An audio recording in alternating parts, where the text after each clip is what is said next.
絶対に父には勝てない。だから丹波焼きのこと、ここのルーツ自然に取り入れていく。僕は日本一丹波焼きが面白い素敵な産地だと僕はもうほんまにそう思っては疑ってない。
戻ってきてるでしょ。あさっきと違う。あそこ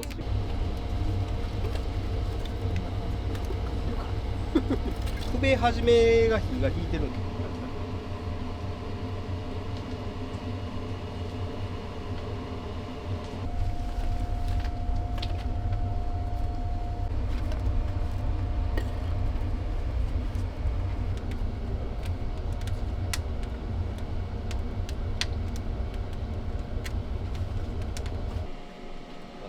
嫁はんが遅くまで付き合わされる。何が腹が立つって、それでかかって現場が焼けたらそれでいいんですけど。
そういう伝統的な養業地なんですけど、あんまりどころか全く焼き物には興味がなくて、なんか手を動かしたりみたいなのは好きだった部分もあるので、美術系の大学に行くんですけど、1回生の時は、もう描くし彫刻もするしとかあって、で後期が陶芸と漆と染色ですね、染め織りを学んで、2回生から何を専攻したいですかみたいなのが自由に選べたんで、圧倒的に漆が面白くて、漆を専攻したいな、漆めっちゃ面白いなってなったんですけど、ギリギリまで迷って陶芸って出して今に至るぐらいの感じなんで、これは陶芸でって言ってちっちゃいとこからみたいなんではないんです。なんでじゃあそこまで漆の方が面白いなと思ったのに陶芸を選んだのかっていうところもあるんですけど、一個はやっぱりさすがにその自分のところが焼き物やってるからっていうのは絶対あったと思います、後ろに。もう一個はね、そうはいうものの、例えばちょっとひねったような形であるとか、ちょっと動きのあるような形を作るみたいな時に、やっぱ木で作ると自由度が狭いんですよ。削っていくにも時間もかかるし、土ってこう、自由度が高いから形を作るっていう部分ではやっぱり土優れてるなっていうのがあって、自分らしさだったり面白みだったりいうのを見つけていくんだっていう。今でも割れたりしたらめっちゃストレスですけど、自分の思い通りに行くことっていうのはやっぱりないんです、ほぼほぼ。だからまた次いいもん作ろうと思って作り続けるんだと思うんですけど、思ってるものに近づいていったりしてくると、これやったらいいかな、また次こんなもん目指したいしみたいなところになった時は嬉しいですね。電気窯の仕事の方は、やっぱりその自分の思うような色に近づけていくために、調合したりそんなことの繰り返しで持って今まで来てますけど、薪窯の部分は自分の思うような色合いであったらこういう風に窯を焼いた方がとか、こんなぐらいの土で合わせてる方がいいなとかいうのはあるんですけど、思ってもない変化みたいなのが現れて、良い変化と思ってもない悪い感じ、色が汚いなみたいなこともあるんで、そこはそういう陶芸らしい部分だから、受け入れれるようにはなってるから、薪窯の仕事もやってるなと思いますけど。穴窯は自然の薪の力、灰の力、焼きの力っていうので焼いていくものだし、塩の窯は同じく薪の窯なんですけど、自分の作用っていうか力っていうのがもうちょっと加わるような気がしてて、電気窯で焼いたりガス窯で焼いた方がコントロールっていう部分ではできるんで、そうじゃないでも少し不確定な要素も入りながら自分の思ってるような色であるとかっていうようなところのちょうどいい塩梅の感じはあります。穴窯よりも自分の要素が加えれる。でもそれだけじゃない、なんか半々みたいな気がしますかね。大学の時の友人が訪ねてきたことがあって、実際ここ来てみたらこんなとこに住んでたんやって、もともとはこんな環境で物作ってたんやっていう話で、彼女は絵画の人やったんですけど、羨ましいって言ってたんですよ。単純にこの環境のことかなって言ったらそうじゃなくて、自分のルーツと共に仕事できるなんてめちゃめちゃ幸せやねっていうことを言わはって、先祖代々土もここで取れる土であったり、自分の全てのルーツがここにあるところと、そこと一緒に自分が今現在仕事できるなんていうのはそんなにあることじゃないっていうことを彼女に言われて、ああそうなんやと思って、で彼女自身も絵は描いてるけども自分のルーツと一緒に絵を描いてるわけではない、あそうなんや、そういうことを感じながら仕事をしてるんだ僕はってなってからもやっぱなんか変わったですね。自分自身にそんなにこう才能だとかセンスだとか感じないんですよ。大学の頃から周りやっぱり天才的な人がいっぱいいたし、ああ俺ってそんなに作り手として大した人間ではないなあっていうのはもうなんとなく薄々分かってたんですけど、っていうような時にちょうどそういう言葉があったんですね。結局なんか助けてくれるんですよ、自分のルーツが。僕自身が大したことないから余計なんだけど、父やったり、嫁さんやったりとか、そういう自分の近しい、子供たちもそうなんですけど、なんかこうね、僕が自身がね頼んないから助けてくれるんです。なんかそれのおかげでなんか生まれてきた者たちっていうのも多いなと思います。ちょっとずつ自然になっていってるかな。なんかうまいこと言えへんのですけど、だからさっきの形をするんです。この前の釜はもう松のオンリーでいきます。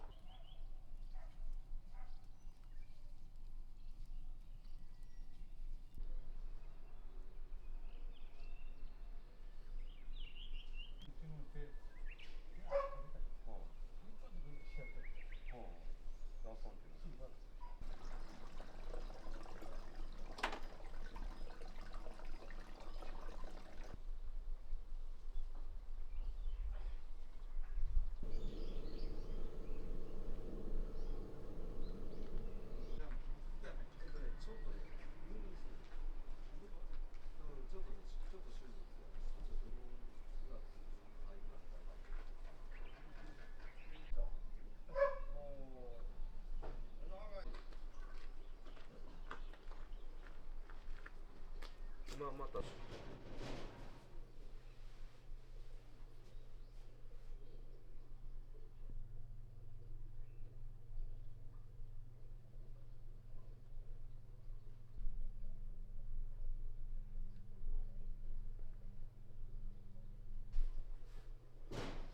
絶対いろんなものを見た方がいい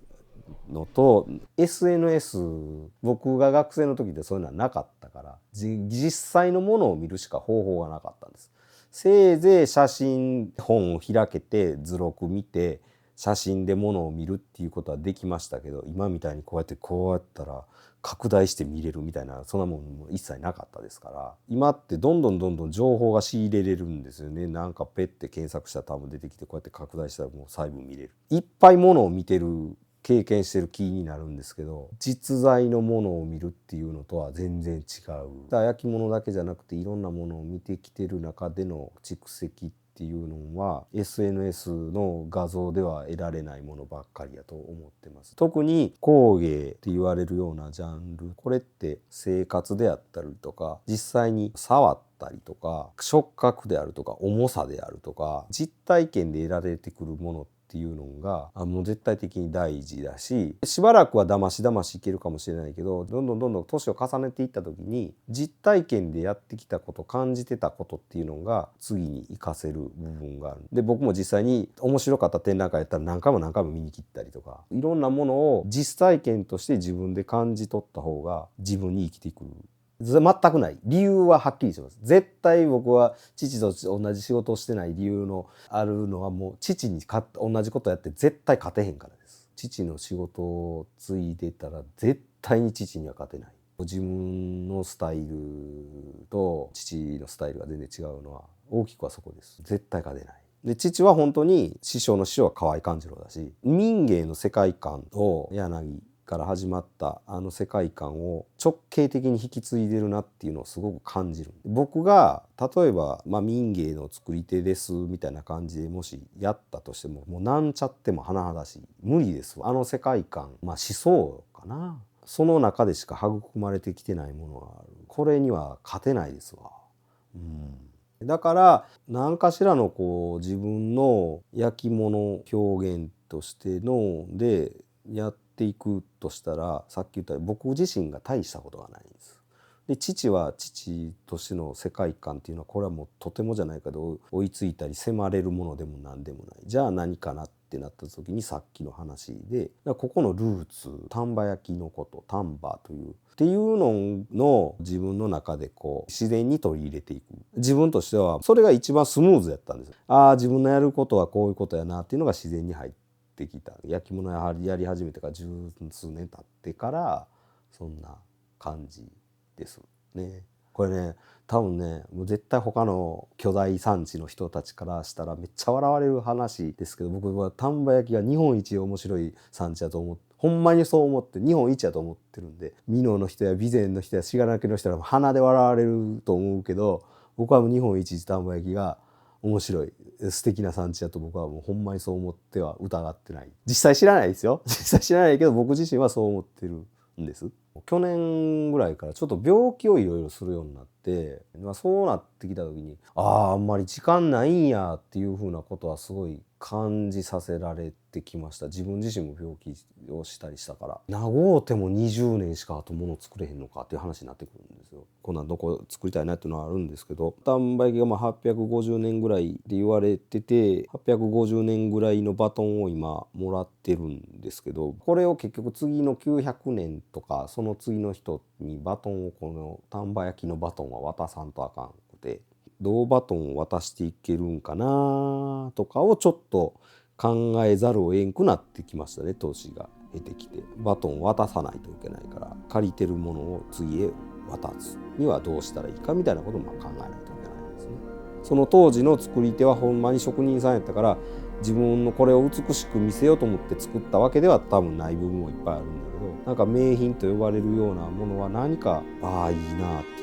感じる部分はいっぱいありますね。残ってきてる。そういうものはやっぱり自分としても1点でも2点でも残したい、残ってほしいなと思います。